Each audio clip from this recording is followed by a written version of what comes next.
The year before we came to India, we had registered the society under the Societies Registration Act because that was an essential step to make before we began. We are an NGO, a non-government organisation, but that's a very, very wide term. It covers anything that isn't organised by the government, basically. It can be a social club, youth club, chess club, sports club, anything. So that genre is very wide, but within that there's a small sector of VOs, voluntary organisations, and that's what we were. VOs work specifically in areas like development to help people, to community work, social work, health work, that kind of thing. So that initial registration was quite straightforward, but once we arrived in 1970, getting anything done after that was really, really difficult. We were full of ideas, but our ideas were way ahead of their time. One of our key ideas was that development must be multidimensional, because everything is interlinked. It's so complex and intricate. You can't just focus on health, for example, because people can't really take care of their health properly if they haven't got sufficient income, they haven't got some amount of education, and there are so many other issues. Nothing is separate. They don't fall into separate compartments. And we felt this very strongly.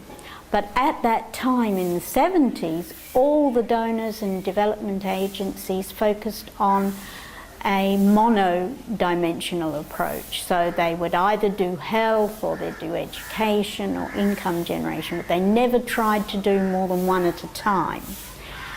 So just getting people to listen to our ideas and understand them was very, very difficult. If I think back to that time now, we went from office to office, from one member of parliament to another, to head of the government funding organisations, to a director here in Delhi, to somebody in Lucknow, trying to get some help because we didn't have funds ourselves.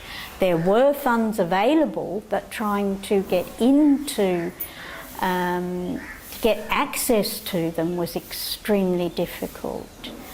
And when you're new, nobody believes you're going to do anything. You've got nothing to show, nothing to prove. Even now, 35 years later, people still don't understand about this. The Foreign Exchange Registration and Contribution Acts work actively against new organisations.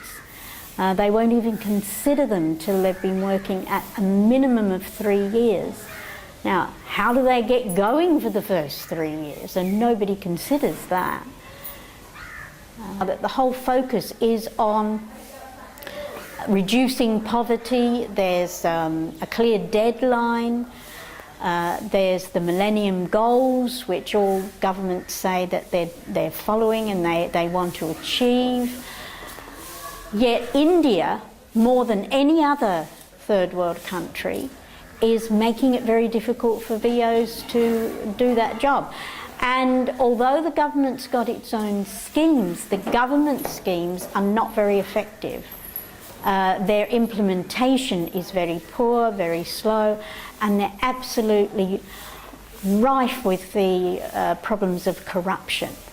So that, for example, of all the money that the government allocates to reducing poverty, only 10 to 15% at the very most actually reaches the poor because of corruption all the way down the line. So VOs are the ones that are actually doing the work, and they ought to be working hand in hand with the government. There's no problem from the voluntary agency, it's from the government side. They are introducing all these practices that the VOs have to follow, restrictive practices, some of which just make the whole thing impossible. accounting procedures which are totally unnecessary, because any donor, any foreign donor, insists on very, very careful procedures for the use of money and for proving it, auditing, monitoring accounts all the way along, checking that the money is used for what it was applied for. Governments, successive governments, no matter what party they belong to, they see voluntary agencies as spoiling their image, as working against them. They keep insisting that, for example, religious organisations want the money to convert people, say, to Christianity. That's one kind of voluntary organisation that's suffered a lot. Now, they've been investigated. The actual results show that only 6% of all money that religious organisations receive goes to Christian organisations. All the rest of the money goes to Hindu organisations. They say that VOs are using it to actively work against the government, to support terrorist organisations. They haven't given a single piece of evidence to support it. But at the bottom of the day, it's a political issue. Governments don't like criticism. And part of VO's work, which they can't avoid doing, is criticising the government, because as a voluntary organisation, when you're working in the field, you come up time and again against the government and the way and the corruption that there is. For example, today we have a pulse polio campaign going on. Now, our villages that we're allocated to make sure that it's successfully launched and that children under 5 are vaccinated. Ours works because we send our workers from our voluntary organisation.